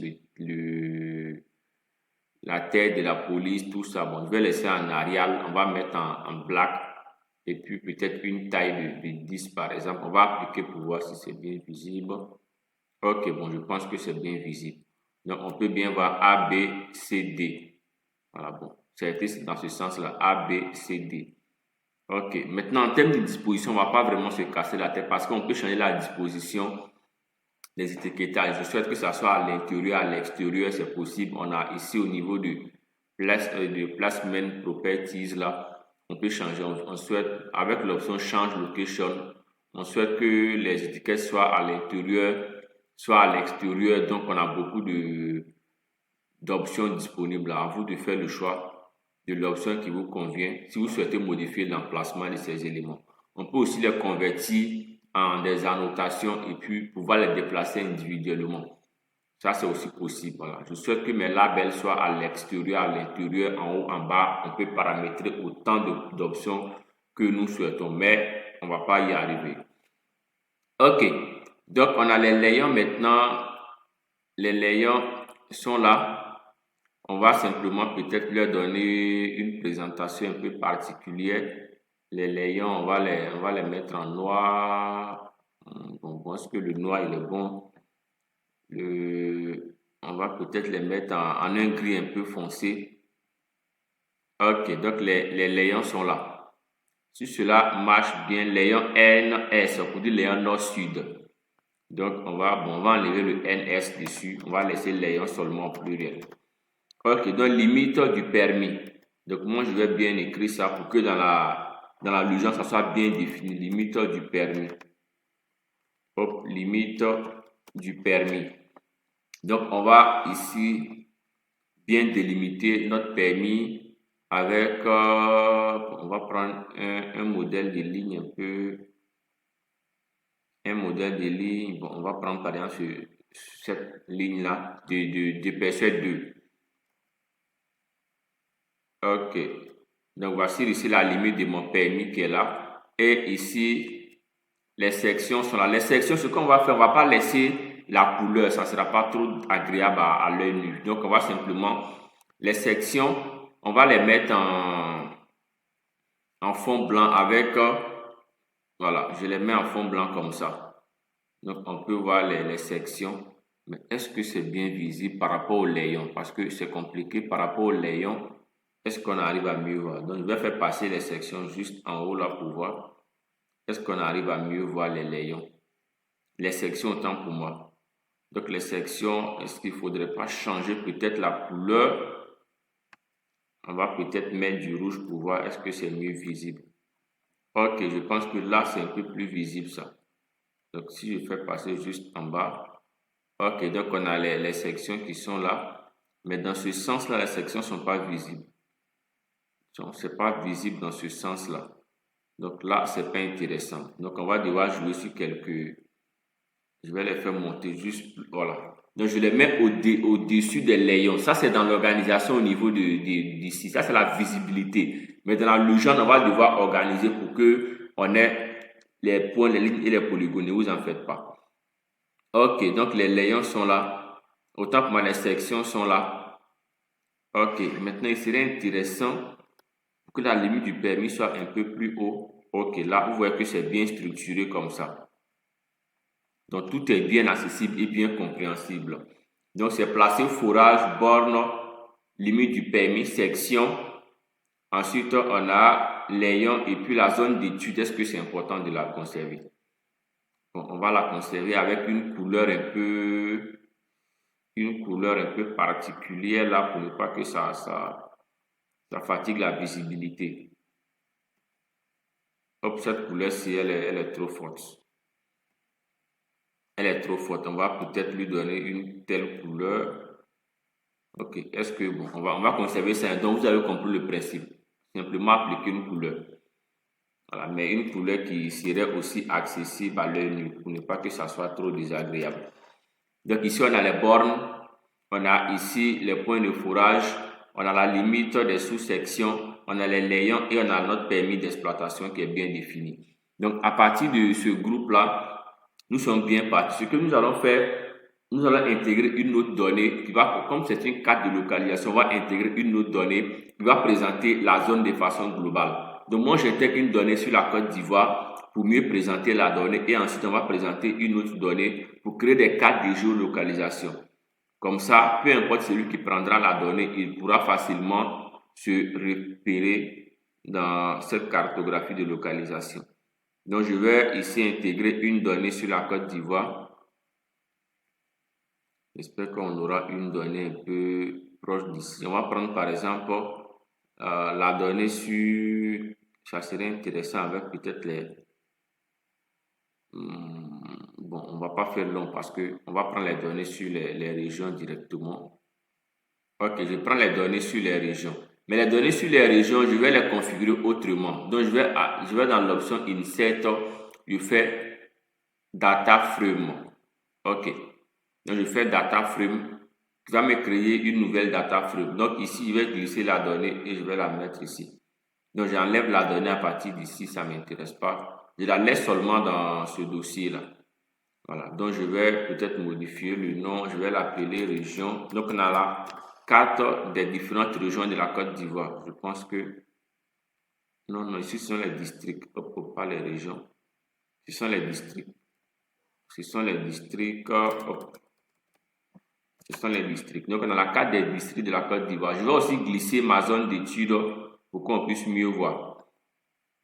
Ok, donc je vais déplacer. Je mets juste en bas le district et en haut la zone d'étude. Voilà, donc comme ça, ça sera... Alors, on ne va pas faire trop loin, sinon ça va faire beaucoup trop compliqué. Donc, voici ici le découpage de ma région ou disons en district de la Côte d'Ivoire. Et puis, voici ma zone d'étude qui est à l'extrémité là. Ok, on va se limiter... Bon, on va ajouter une nouvelle map qui va intégrer seulement la zone d'étude. Comme ça ne va pas faire. Donc, Insert Data Frame. La première Data Frame, je vais l'appeler Côte d'Ivoire. La deuxième, je l'appelle zone d'étude. Bon. La première Data Frame, je vais l'appeler Côte d'Ivoire, donc CIV. La deuxième data, je vais l'appeler ici zone. Et dans zone, je vais glisser ma zone d'étude dedans. Et voici ma zone d'étude qui est là. Ok, cela étant fait, nous passons à la prochaine étape qui va nous permettre de faire une mise en page cartographique de cette zone d'étude. Donc, je viens dans l'option View et je vais prendre Layout View, qui est la vue de la mise en page cartographique. Automatiquement, on peut bien voir. Bon, moi, je souhaite changer l'orientation. Donc, je vais dans File, je vais dans Page and Print Setup, ce qui me permettra de changer l'orientation. Je vais prendre ici Landscape et je vais cocher Scale Map pour que ça puisse bien se positionner dans ma map ici. Donc, je fais OK. Donc, voici l'orientation de ma donnée. Je vais maintenant déplacer chacune des données pour mieux présenter ma zone d'étude. Ça, c'est la zone d'étude en miniature là. Donc, voici la zone d'étude aussi en miniature. Notant pour moi la géolocalisation en fonction de la Côte d'Ivoire. Et puis, voici ma zone d'étude avec tous les détails qu'il faut. Donc, on va devoir taper un peu quelques éléments pour mieux structurer tous ces éléments-là. Donc, j'ai ma carte ici. Je peux modifier disons son échelle. On a 18 ici. Donc, je vais passer par exemple à... Bon, ici, jouons d'abord sur celui-ci, puisque c'est ce qui nous intéresse au mieux. Alors, on va d'abord positionner ça et puis on va voir pour les autres cas. En fonction de la place disponible, on va jouer sur les autres éléments. Donc, je vais positionner ça ici comme ça. OK. Donc, lui, il va être ici. Les autres éléments, je vais maintenant les agrandir. Donc, ici, je sélectionne simplement cette première carte-là. Je modifie les deux premiers chiffres, hein, voilà, pour ne pas me casser la tête. Au lieu de 18, on va passer par exemple à 15. Plus la valeur est petite, plus la carte est grande. Donc, c'est le principe des échelles. Donc, je vais mettre ça comme ça. OK. Donc, voici ici cette première carte là-bas. Elle est difficile à voir par rapport à la zone d'étude, mais l'idée est qu'on puisse présenter d'abord cette première carte-là. Donc, moi, je vais copier l'échelle ici. Je la copie et je vais appliquer la même échelle ici. Hop, non, là, ça va être beaucoup trop... Parce que la Côte d'Ivoire, c'est beaucoup trop grand. Donc, on va... Hop. Donc, je ne vais pas modifier comme ça. Ça ne serait pas intéressant. OK, lui, je vais le mettre là. Ici, on avait 15. On va aller, par exemple, à 9. OK, là, c'est encore trop petit parce que là, la zone est trop petite par rapport à la Côte d'Ivoire. Je vais aller à 1. Ça commence à être intéressant. Donc, au lieu de 13, je vais mettre ici 0. Ici, au lieu de 10, on va mettre 9 directement. Donc, 9. OK, on peut aller encore. Je vais aller à 5, par exemple. OK, là, ça commence à être intéressant. Dans en termes de disposition, il faudrait que j'ai les mêmes dimensions. Je vais bien voir. OK. Les mêmes dimensions, ça marche. Donc, on a ces deux éléments. Vous allez voir sur certaines cartographies, ils vont préciser, s'il le faut, une légende pour chacune des cartes, une échelle, une orientation. Vous avez libre choix, ça ne gêne pas. On peut présenter l'échelle de cette carte-là, la légende et tout ça, c'est aussi possible. Donc, ce que moi je vais faire pour ne pas faire trop long, puisqu'on sait déjà que les manipulations sont similaires, on va simplement laisser ça tel. Alors, on peut aussi préciser le nom de chacun des éléments, mais ça, c'est des manipulations basiques, on ne va pas se casser la tête là-dessus. Donc, je reviens sur ma zone d'étude à ce niveau-là. Je vais modifier l'échelle. On a 19, on va passer par exemple à 15 pour voir. OK, on peut aller encore. Au lieu de 15, on va aller par exemple à 13. OK, bon, on va s'arrêter à 13. Donc, voici ici la zone d'étude qui est là. Nous allons simplement sélectionner là et nous allons attribuer les autres éléments. Donc, je vais dans Insert. On peut avoir une orientation directement en venant dans le menu ici. Insert, on a North Arrow pour intégrer une orientation du nord. Donc, je vais intégrer ça là. Permettez, on va le faire rapidement. Je peux intégrer l'orientation du nord. Je vais mettre ça là. Après, vous allez peut-être mieux placer vos éléments en fonction de leur importance. Voilà. Moi, je vous insère simplement les éléments. On va intégrer une échelle. Je vais intégrer par exemple cette échelle. Je la sélectionne. Je fais Properties. pour pouvoir modifier les différentes propriétés de cette échelle-là.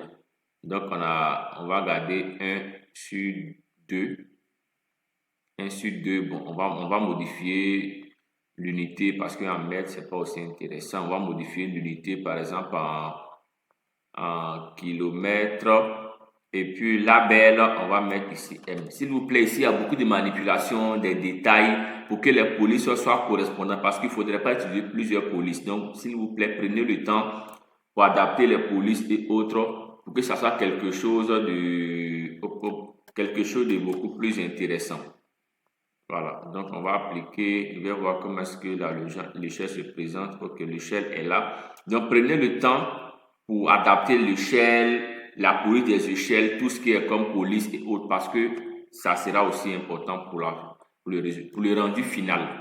Donc on va intégrer quel élément encore? On va intégrer par exemple une légende. Bon, le titre c'est du texte et on peut avoir le texte ici comme title ou bien le texte ici pour saisir du texte. Moi je ne vais pas le faire.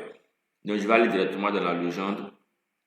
Ok, la légende, c'est ici qu'il faudrait placer les éléments de sorte à ce qu'on ait les points, les lignes et les polygones. Donc, forage, certains points, ça marche. Borne, certains points, ça marche. Limite du permis, c'est une ligne, ça marche. Section, c'est un polygone, donc ça doit descendre. Donc, je clique sur la flèche là pour faire descendre. Layon, c'est une ligne, donc ça doit rester. Donc, on a borne et puis forage qui sont des points. Ligne et layon qui sont des lignes. Nos limites du permis et layon sont des lignes. Et puis, on a aussi section et zone qui sont des polygones. Donc, ça marche bien. Je fais suivant. Ok. Maintenant, ici, si vous souhaitez laisser le thème légende, vous pouvez l'adapter. Mais puisque c'est en anglais, vous l'adaptez. Si vous ne le voulez pas, vous le supprimez. Moi, je ne l'aime pas, je le supprime. Je fais suivant. Ici, si vous souhaitez mettre une bordure à votre légende, vous cliquez là. Vous prenez une bordure de 1 point. Vous faites suivant. Et si vous souhaitez avoir la forme des éléments, les layons sont des lignes droites, donc on peut laisser ça comme ça, on peut tout laisser par défaut. Sinon, vous pouvez avoir des formats de lignes, aussi des formats de polygones. Dans le cas présent, je vais laisser tout par défaut, je fais suivant. Ici sont les espacements entre les éléments, c'est-à-dire les textes et les symboles, ou entre les symboles eux-mêmes, ou entre les textes et les symboles ici, les étiquettes et les symboles. Donc, on peut paramétrer tout ça. Je laisse par défaut aussi, je fais terminer. Donc, voici ici la légende qui est là. Voilà. On peut aussi faire un clic droit propriété, adapter le nom des polices, autant pour moi, adapter la même police pour tout ce qui est comme information. Moi, je ne vais pas le faire, mais je vais conserver une carte, une mise en, autant pour moi, une carte de localisation vraiment très basique, très basique comme on peut le voir. Parce qu'on peut ajouter plusieurs éléments. Nous allons maintenant passer à l'export de cette carte de localisation et vérifier le rendu final que nous avons obtenu. Pour exporter cette carte-là, il va nous falloir simplement cliquer juste là sur File, ensuite Export Map. Donc je l'ai dit, c'est une mise en page qui est vraiment basique. Je n'ai même pas intégré une coordonnée. Bon, on va revenir, on va peut-être ajouter une grille de coordonnées, simplement ça. Une grille de coordonnées par exemple, donc je sélectionne ma map là, je fais un clic droit et j'ai ici Properties. Dans les propriétés, on va simplement intégrer une grille de coordonnées. Donc j'ai ici Grid, je fais New Grid. Ici j'ai différents modèles de grilles. On peut vouloir ce modèle de graticule, on peut vouloir ça ou on peut vouloir ça. Donc à vous d'adapter selon ce que vous souhaitez avoir comme rendu final. Alors, moi, je vais simplement laisser ce modèle-là. Ensuite, je vais faire suivant et je vais faire suivant. Après, je vais paramétrer tout ça. Voilà, la police, on peut tout paramétrer. Donc, je l'ai dit, vous devez prendre le temps, s'il vous plaît, pour que tout soit uniforme en termes de police, en termes de... Voilà, donc je fais suivant, je fais finish, puis je fais appliquer. Donc, automatiquement, voici la grille qu'il me propose. C'est vraiment pas intéressant. Donc, cette grille-là, je vais la paramétrer en cliquant sur Properties. On va simplement paramétrer cela. Donc, on vient au niveau des axes. Axe, on va choisir Inside pour mettre les marques à l'intérieur. Inside, OK. Inside. Et au niveau de Interior Label, rien à modifier. Labels, ici, on va modifier quelques éléments. Au niveau des labels, ici, on vient juste en bas. label orientation vertical label. On va cocher ici left qui est gauche et puis right qui est droite pour que l'orientation des coordonnées puisse changer. Ok, si cela est fait, on a le format en degrés minutes secondes. Ok, degrés minutes secondes, le format, on vient dans line. Ici, je ne veux pas qu'il mette des lignes, vous voyez que quand il met les cadres, ce n'est pas intéressant puisque la zone ci est déjà quadrillée. Si on met les cadres encore, ça sera désagréable. On peut peut-être mettre des marqueurs. Voilà, si on peut mettre des marqueurs ici parce que ces marqueurs sont différents des points de sondage. Voilà. Donc, on peut peut-être laisser les marqueurs. Peut-être ça peut marcher. Donc, on peut paramétrer ces marqueurs-là. On va peut-être leur donner une couleur un peu plus faible avec peut-être une taille de 3 pour ne pas que ça soit trop exagéré. Au niveau de hatching, on va laisser par défaut. Au niveau d'intervalle, on va paramétrer ici. Vous voyez qu'il met à 30 secondes. On va peut-être aller à 15 minutes aussi. Donc 15 minutes 30 secondes. On va voir s'il va nous proposer 15 minutes 30 secondes. Les coordonnées, on va vouloir degrés, minutes, secondes. Est-ce que c'est pratique? Bon, on va laisser peut-être en degrés décimaux pour voir. Est-ce que ça va nous convenir? On va voir ça. Voilà. Tout dépendra de notre exigence. Ok, donc on a une coordonnée de part et d'autre. En fonction de la valeur de l'intervalle, les éléments vont s'adapter. Donc, vous pouvez paramétrer comme bon vous semble pour avoir quelque chose d'un peu raisonnable. Voilà. Il y a aussi différents modèles de coordonnées que vous pouvez appliquer. Donc, on va peut-être laisser on va laisser à 10 de part et d'autre. X 10, Y 10. Ok, 10, 50, 10, 50 appliqué. On va voir le rendu final. Ok, bon, on a ce rendu là. Je pense que bon, vous avez compris le principe parce que il est le même. On va le conserver comme ça. On va lancer l'export en cliquant sur File, Export Map. Ok, dans Export Map, on va simplement choisir le dossier de stockage. Bon, je le mets sur le bureau pour aller rapidement en termes de présentation. Bon, il est au format PDF, ça dépendra de vous parce qu'on peut changer le type ici. Le format peut être en image. On va choisir par exemple le JPEG là. L'avantage des PDF est que je vous montre ça rapidement. Avec les PDF, on peut simplement intégrer la référence partielle pour que la carte ou le résultat final soit géoréférencé directement. Donc là, on a général avec les propriétés résolution à 300, c'est super. Le format, rien à modifier. Je vais réduire ça un peu. On va faire monter ça. Donc, on a on veut ce que la qualité soit à 100%. Ok, page, rien, sécurité, on peut mettre des sécurités, tout ça, c'est pas important. Ici, avant si vous voyez qu'il est mis ici, export PDF on layers only. Donc là, il n'y a pas de problème. Ce qui est intéressant avec les PDF, on peut cocher cette option-là pour que le résultat final soit géoréférencé. Voilà, je vais faire enregistrer. Et on obtiendra un nouveau fichier qui sera géoréférencé, ce qui n'est pas le cas des images. Donc, c'est un peu la particularité. Je vais choisir maintenant un format d'export en image. Voilà. On va présenter ça rapidement. En image JPEG, rien à modifier. Je fais enregistrer. Et puis, bon, on attend. Ok, donc on va vérifier le rendu final de ces deux projets. Donc, l'image est là. Ensuite, le PDF est là. On va vérifier plus ou moins le rendu final de ces deux éléments avant de passer à une autre étape qui se veut très importante et très utile. Donc, on va ici manipuler d'autres types de données pour d'autres réalités. Donc, voici ici le résultat final au format image. Au format PDF, autant pour moi. C'est vraiment très clair et très net. À l'intersection, ici, on a juste un petit point là qui est quand même difficile à voir, mais voilà, qui marque l'intersection entre les coordonnées.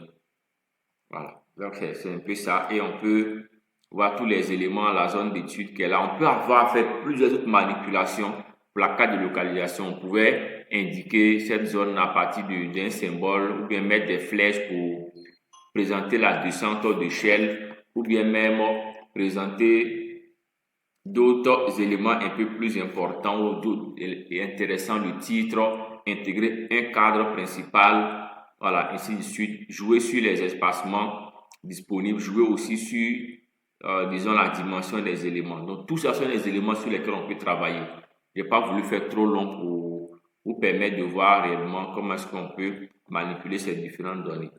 Donc, avec l'export, généralement, le PDF, c'est un format qui dégrade réellement la qualité des données.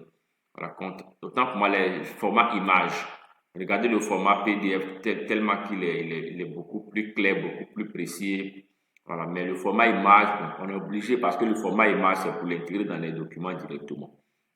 OK, donc si nous maîtrisons déjà ces éléments-là, nous passons à une autre étape tant bien importante qu'il faut suivre avec beaucoup d'attention.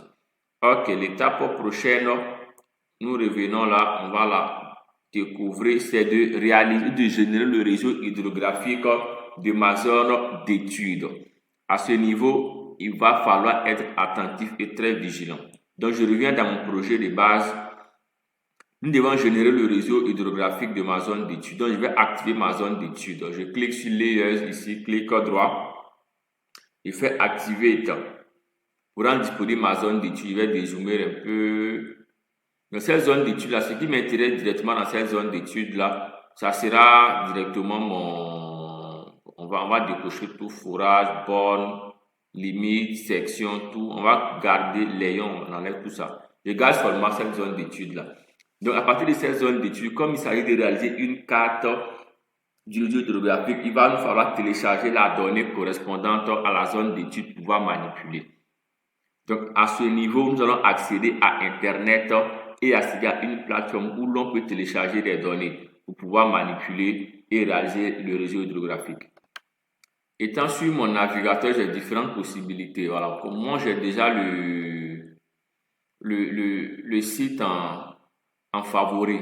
Donc, j'ai ici glovis.usgs.gov. Vous pouvez l'avoir de différentes façons. Vous pouvez taper directement. Voilà, tapez directement le lien glovis.usgs.gov. C'est une plateforme qui demande qu'on crée un compte. Voilà. Donc, sur cette plateforme, on peut télécharger des images satellitaires, on peut télécharger différentes données en fonction des thématiques sur lesquelles on peut travailler. Donc, nous allons accéder à cette plateforme-là pour télécharger notre donnée MNT, qui est un modèle numérique de terrain qui, après traitement, nous permettra facilement de générer un réseau hydrographique. Donc, à ce niveau, je vais cliquer sur lancement du Glovis. Je vais cliquer simplement là, ce qui me permettra d'accéder à la plateforme. C'est une plateforme, je l'ai dit, qui demande qu'on crée un compte, c'est obligatoire. Sans que vous ne pourrez pas télécharger de données. Donc, soyez vraiment attentifs et puis acceptez que ça soit ainsi. C'est la contrainte de la plateforme. Voilà, chacun s'allie à cette contrainte-là. À ce niveau, vous aurez certainement des messages par-ci et là. Voilà, ça dépendra de la période à laquelle vous allez manipuler cette plateforme-là. Voilà. Donc, on va vérifier bien si on peut accéder à ces données. Ok, donc je vais refermer simplement là. Il faut que je sois connecté. Je clique sur connectez-vous pour accéder à excusez, pour accéder à mon compte et puis plus tard on va télécharger la donnée en fonction de la zone d'étude désignée. C'est la raison pour laquelle j'ai bien voulu qu'on calcule les coordonnées ou on génère les coordonnées plus en degrés décimaux parce que ça va nous permettre facilement d'identifier la zone d'étude et puis de pouvoir télécharger une donnée facilement. Ok, donc je peux ici me connecter. Je vais simplement cliquer sur connecter avec un mot de passe. Donc je clique simplement sur le bouton ici pour me connecter. Donc lorsque je serai connecté, bon ça ne m'intéresse pas. C'est une visite guidée. Si ça ne vous intéresse pas, vous fermez ça. Donc j'ai le compte qui est connecté là. Maintenant pour rechercher la zone, parce que c'est quand même trop vaste, c'est pas intéressant de se promener comme ça. Donc pour faciliter la localisation, je vais cliquer sur le bouton ici. Et j'ai la possibilité de taper les informations de la zone. Latitude, longitude. Latitude, longitude, je vais simplement cliquer et je peux mettre la latitude et la longitude. Donc je vais dans mon projet, je vais ouvrir le fichier de forage. Je vais prendre ici un point au pied levé comme ça et puis ensemble on va prendre ces informations pour se localiser. Voilà, donc ce point-ci, je vais voir ses coordonnées. J'ouvre la table d'attributs. Ok. La latitude et la longitude. Voici ici la latitude. Donc, je vais Non, non, non, non, non. Je vais copier ça. Je vais copier la latitude qui est là. Clic droit, je fais copie. Donc, je viens sur la plateforme, je vais coller au niveau de la latitude. Clic gauche, coller. Maintenant, soyez attentif. Ici, il ne prend pas en compte les virgules. Donc, vous remplacez la virgule par un point. Ok, au niveau de la longitude aussi, c'est le X. Donc, je viens, je fais un clic droit. Je fais copie. Je viens sur la plateforme. Je vais coller ça ici. Et j'enlève la virgule, je mets un point. Ok, donc je vais aller à l'emplacement. Donc, soyez vraiment attentif à ce niveau. Sinon, si vous laissez les virgules, ça ne va pas marcher. J'espère qu'il va pas décaler. Donc, on a pratiquement 6 et puis moins 7. Il ne faudrait pas qu'il décale par rapport à l'emplacement. Voilà. Donc, le temps d'échange va varier en fonction de la qualité de la connexion. Pour que vous ayez le résultat, on va patienter un peu pour qu'il nous propose directement les informations de la zone. Mais avant qu'il nous propose ça, le temps que ça change, on va choisir la donnée qu'on veut télécharger. Donc, on vient dans l'option ensemble de données sélectionnées. Vous cliquez sur le plus là.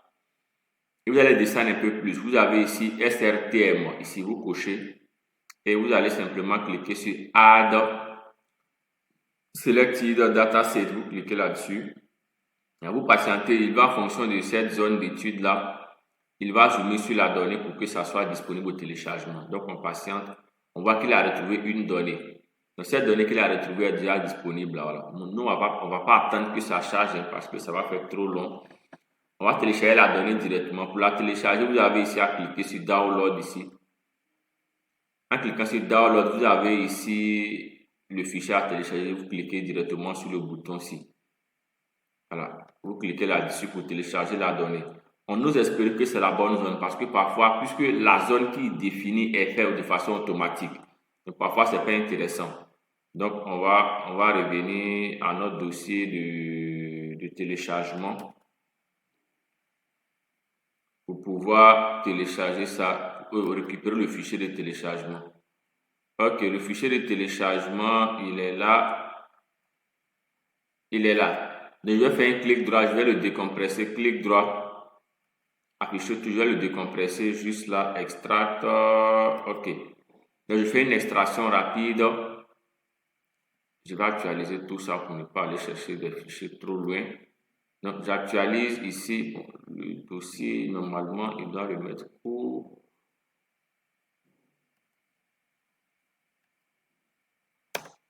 Donc je ne veux pas qu'il soit trop loin parce que ça ne sera pas intéressant. Ok, il est là. Donc, je vais double-cliquer. On peut bien voir le fichier qui est là. Donc, on va ensemble l'ouvrir et on va espérer que ça va couvrir la zone d'étude pour ne pas avoir à faire d'autres manipulations après. Donc, pour ouvrir cette donnée, c'est relativement simple. Vous accédez à votre téléchargement. Je clique sur le bouton Add Data. Je vais récupérer le dossier de téléchargement. Download. OK. Download, j'ai le dossier, le fichier qui est téléchargé. On va devoir... Hop, j'espère que je ne l'ai pas mis trop loin. Téléchargement, bon, on va devoir changer le nom, sinon ça va nous faire perdre en temps. Donc, je vais changer le nom pour qu'on puisse le trouver facilement. Donc, je vais l'appeler Data A. Ok, comme ça sera plus facile de le trouver. Parce que plusieurs fichiers peuvent avoir un nom similaire. Donc, Data A, ok, je vais relancer. Donc, Data A, normalement, ça doit être classé par ordre alphabétique. Normalement, s'il n'y a pas d'autres modifications, Data A dans téléchargement. Donc, je vais relancer pour que ça s'actualise un peu. Data A, ok, ça marche. Donc, je sélectionne cette donnée-là, je fais Add. Et je l'ai dit, on espère que ça va couvrir la zone d'étude. Oh, super, ça couvre la zone d'étude. Donc, puisque nous souhaitons réaliser une carte du réseau hydrographique. Donc, la première étape, on l'a vu, la donnée a été téléchargée. Donc, je peux enlever, si je veux le fourrage, la zone d'étude, on va changer son style un peu pour lui donner, par exemple, ce style-là qui facilitera la visibilité. OK. Donc, j'ai ici la zone d'étude. Donc, la première étape nous a permis de télécharger la donnée. La deuxième a importé la donnée. La troisième, on va simplement faire quelques manipulations. Je vais extraire la donnée, bien je peux commencer peut-être par la traiter. Ok, je vais traiter cette donnée-là. Donc, pour les traitements, je viens dans Arc Toolbox. Dans Arc Toolbox, j'ai Spatial Analysis Tool qui est là. Et dans Spatial Analysis Tool, je vais rechercher ici hydrologie. Dans hydrologie, ici, j'ai fil. Je vais lancer fil pour corriger d'abord ma donnée. Je double-clique. Fil, je vais cliquer et je vais sélectionner mon raster qui est là. Ok, le fichier en sortie, le dossier, tout est déjà sélectionné. Mais le nom, il ne me convient pas. Moi, je vais changer le nom. Le nom, on va l'appeler, excusez, on va l'appeler, on appelle mon remplissage pour commencer. Remplissage et puis j'exécute la commande. Donc, c'est ici une des étapes du traitement pour obtenir le résultat sur le réseau hydrographique. Donc, je traite d'abord cette donnée pour obtenir la nouvelle donnée qui est là. Donc, cette nouvelle donnée, elle va me permettre de faire les autres manipulations. Donc, après avoir fait cette correction, on va extraire pour ne pas traverser une zone trop grande. Donc, je vais extraire ma zone d'étude ici. Donc, pour faire cela, je suis toujours dans Spatial Analysis Tool. J'ai ici extraction. Je clique, je vais choisir Extract by Mask à ce niveau-là. Je double-clique pour lancer Extract by Mask qui me permettra d'extraire cette zone d'étude. Ok, donc je mets en entrée remplissage. Ici, Input Raster Future Mask Data. Je vais sélectionner ma zone d'étude. Donc, zone d'étude. Ici, la donnée, je vais l'appeler, on va l'appeler MNT. Ok, MNT, je fais Save. Je fais OK. Donc, les étapes, il faudrait vraiment les respecter pour une meilleure, disons, manipulation, pour un meilleur résultat. Donc, je fais une extraction. Voici ici ma zone d'étude qui est désormais obtenue là. Donc, je peux supprimer. Bon, on ne va pas les supprimer, on va les conserver. Je vais seulement garder cette zone-là. Ok, voici la zone d'étude. Voici ici la limite de ma zone d'étude. Voici la donnée sur laquelle je vais travailler. Ok, après cela, on revient toujours dans Spatial Analysis Tool et dans Hydrologie. Nous allons passer à un autre élément. D'abord, ici, Flow Direction. Comme on sait désigner la direction, autant pour moi le réseau hydrographique, on commence par la Flow Direction, la direction du flux. Donc, en entrée, je vais choisir mon MNT. Ici, on va l'appeler direction pour ne pas que ça soit long. On l'appelle direction. Je fais Save. Ensuite, je vais faire OK. Donc, Save OK, on va patienter qu'il nous génère ici le fichier de direction. Il est là. Donc, on va maintenant passer à l'autre étape qui est la Flow Accumulation. Donc, l'accumulation du flux. Donc, on va cliquer ici, qu'on appelle parfois contribution en amont, tout ça. Je vais cliquer là, sélectionner direction. Donc, direction étant sélectionnée, le nom, je vais l'appeler accumulation. Donc, accumulation. Je fais OK. Les autres paramètres, je les laisse par défaut. Ce n'est pas important. Bon, accumulation, c'est 2C normalement. OK, je lance la requête pour obtenir l'accumulation du flux. J'ai maintenant le fichier sur l'accumulation. On peut voir ici que c'est à ce niveau que le flux est beaucoup plus dense. Ok, après l'accumulation du flux, la prochaine étape, on va mettre une condition pour ne pas qu'on prenne en compte les réseaux les plus négligeables. Donc, on va aller pour la contribution, pour la condition. Ok. Donc, la condition, je vais remonter un peu plus. Il y a ici conditionnel. Donc, je vais lancer ici la fonction con. Au niveau de input raster, je vais ici intégrer accumulation. Expression, je vais cliquer sur le bouton SQL là. Et on va taper la formule. On va taper value supérieur ou égal. OK. Value supérieur ou égal, on va aller à 1000. Supérieur ou égal à 1000. Donc, je vérifie.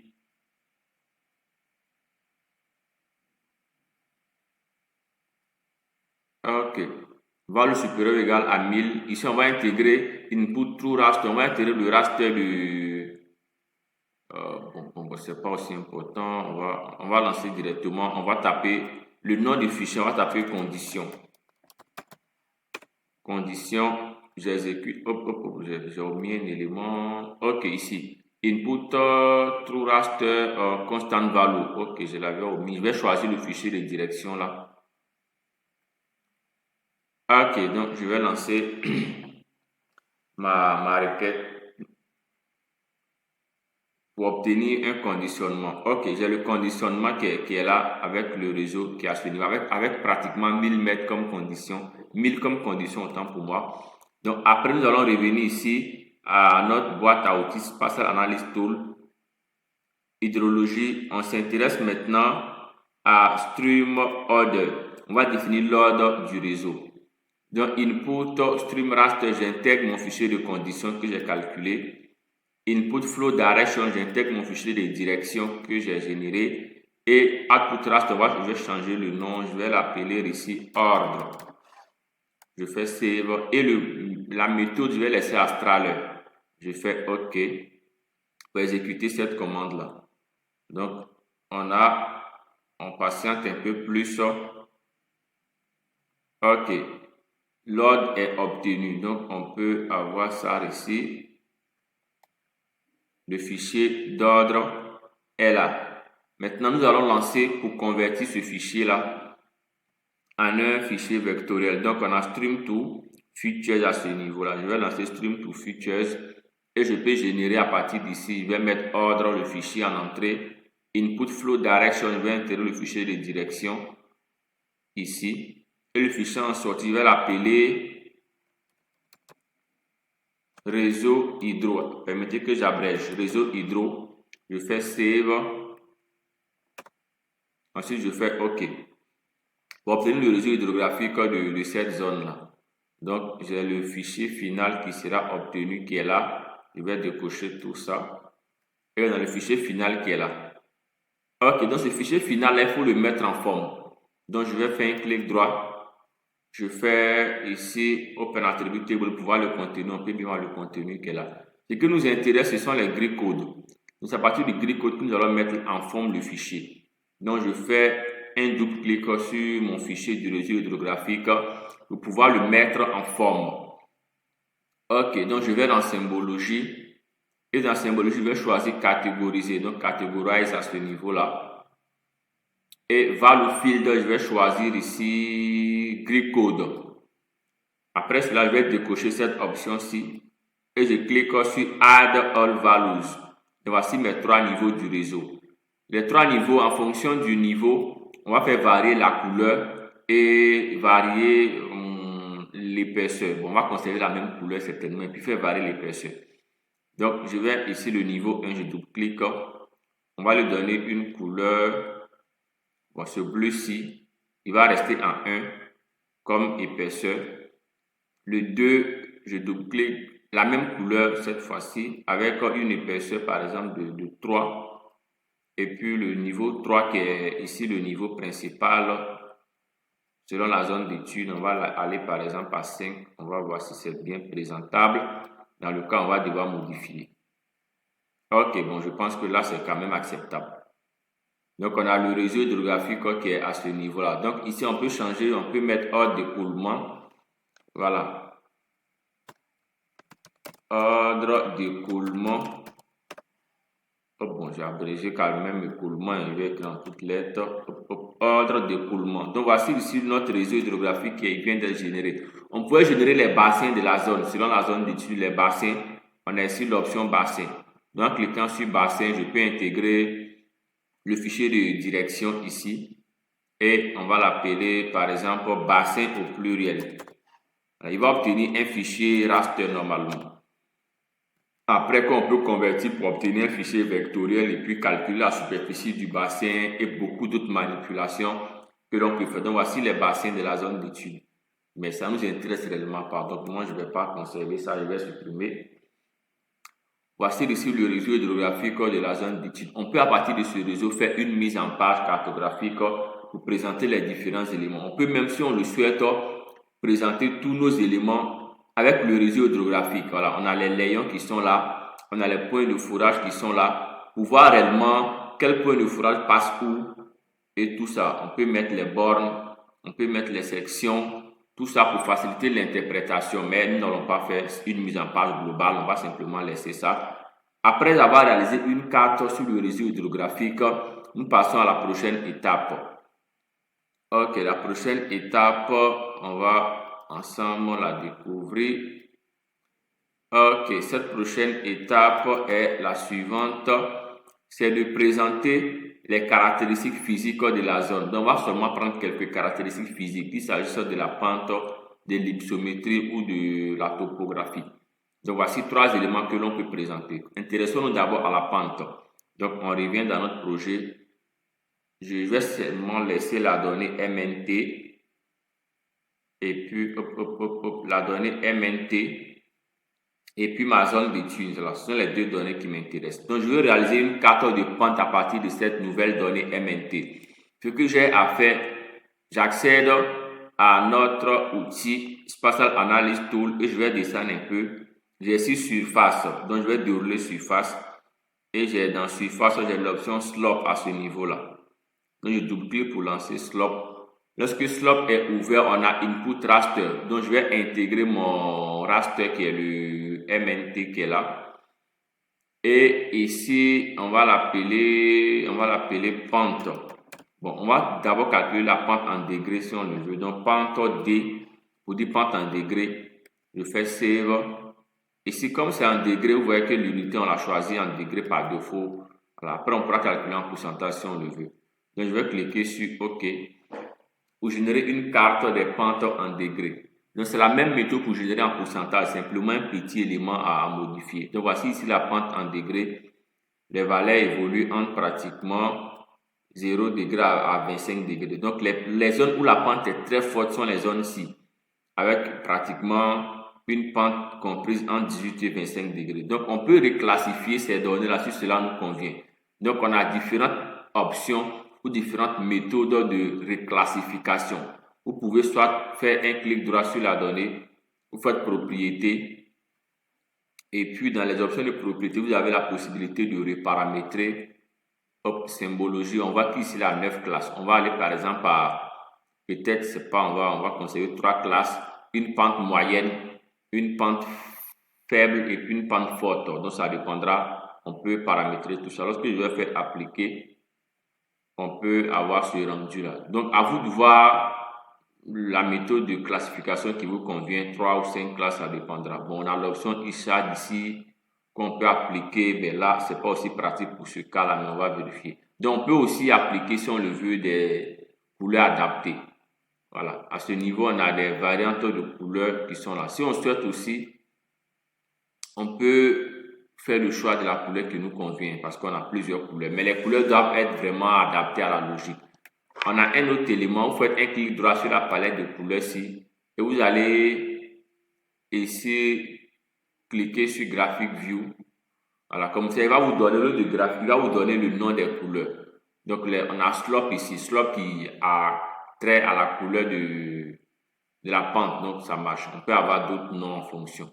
Donc, si vous ne souhaitez pas avoir les couleurs, vous faites un clic droit, vous cochez ou vous décochez pour présenter soit les couleurs, soit les noms des couleurs.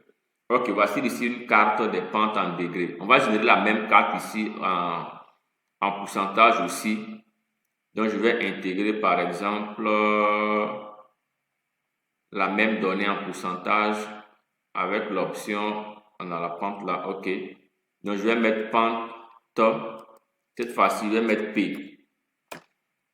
Je valide ici, il va changer au lieu des degrés. Je prends ici pourcentage et je vais lancer.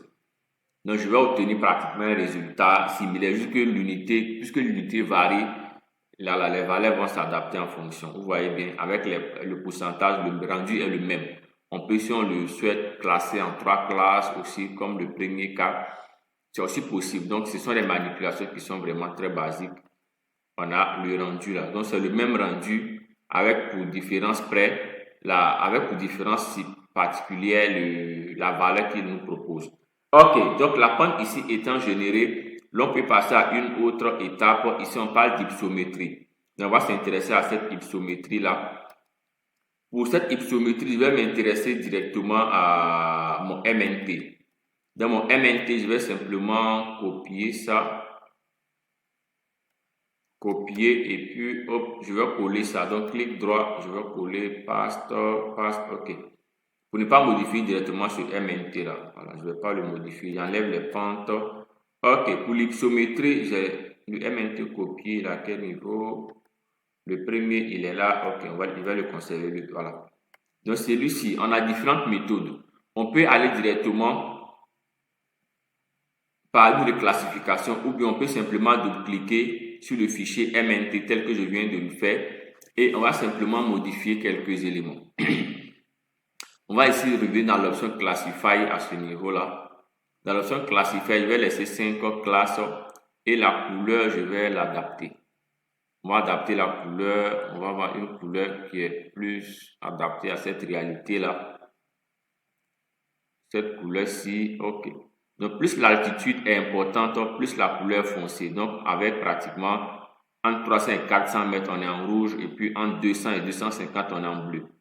Donc, on a ce rendu-là. Donc, les zones qui sont beaucoup plus élevées sont les zones-ci en rouge et les zones qui sont faibles en altitude sont les zones-ci. Maintenant, un petit détail parfois qui est aussi intéressant, ce sont les Ishad effects. Parfois, ça présente une... Voilà, bon, là, ça a dégradé un peu la donnée. Mais si on en va mettre une valeur de peut-être 30 pour voir. Ok, ça donne plus ou moins une présentation particulière à la donnée. Vous voyez qu'avec le Ishad, vous voyez que c'est un peu particulier. Voilà. Donc, je vais aller par exemple à 45 pour voir le rendu. Plus la valeur sera importante, plus le rendu aussi va s'adapter. Donc, voilà. Il n'y a pas de norme absolue par rapport à la valeur. Tout peut varier. Ok, donc voici ici cette cartographie très simple et très basique là. Si j'ajoute le réseau, vous allez voir la particularité. Vous voyez bien, le réseau il s'emboîte très bien par rapport à la zone d'étude et par rapport à notre Ishad qui vient d'être créé, voilà, donc une carte hypsométrique qui est là. Donc les zones en rouge sont les zones de forte altitude et les zones en bleu les zones de faible altitude. Ce qui est la logique absolue en tenant compte même du réseau hydrographique, on peut bien voir là. Ok, nous passons à la prochaine étape qui est la carte topographique. Donc, on va générer une carte topographique basique très rapide à partir de cette donnée MNT. Donc, ce que j'ai à faire, je suis toujours dans l'option surface et je vais ici aller dans contour. Donc, je double-clique dans contour et input raster, je vais sélectionner ma donnée MNT qui est là. Ensuite, je vais l'appeler par exemple topo pour faire simple. Je l'appelle topo, je fais save. Intervalle, voilà, on va vouloir une équidistance, on va prendre une équidistance de 25 mètres par exemple, de 25 mètres. Les autres éléments, je vais les laisser par défaut, très certainement. Ok, je laisse tout par défaut. Je vais faire OK. En fonction de l'équidistance qui a été choisie, voilà, les coupes de niveau vont s'adapter. Si vous avez une valeur qui est trop élevée ou une valeur qui est très faible, les coupes de niveau seront fonction. Donc j'enlève par exemple mon réseau hydro. J'enlève aussi ma carte d'altitude là. Et on a directement ici cette carte topographique là qui a été générée à partir de cette donnée MNT là. Hop, hop, hop, hop. Donc, je vais dézoomer un peu là. Ok, donc on a ce rendu là. Donc vous voyez ici, quand les coupes de niveau sont concentriques et très resserrées, automatiquement ce sont les zones où le relief est beaucoup plus rude. Voilà, on peut bien voir ici. C'est ici qu'on a les plus hautes altitudes, c'est ici qu'on a les plus fortes pentes parce que on peut voir toute la topographie confirme cela. Donc je peux ouvrir la table d'attributs de mon fichier topo. Et on peut bien voir la valeur des coupes de niveau. Donc, si on souhaite faire une catégorisation des coupes de niveau ou bien même si on souhaite faire afficher la valeur des coupes de niveau, on peut aussi faire cela. C'est aussi très facile. C'est simplement un étiquetage qu'il faudrait faire pour faire afficher la valeur des coupes de niveau. Donc, voici en gros le contenu global que j'ai bien voulu présenter en bonus pour vous pour avoir atteint les 3000 abonnés. C'est une vidéo vraiment complexe qui part depuis l'import des données jusqu'à la réalisation de différents projet cartographique. Donc, prenez le temps, suivez attentivement, mettez des pauses, reposez-vous et relancez pour avoir les résultats qui viennent d'être obtenus. Merci à vous pour ces 3000 abonnés et à très bientôt.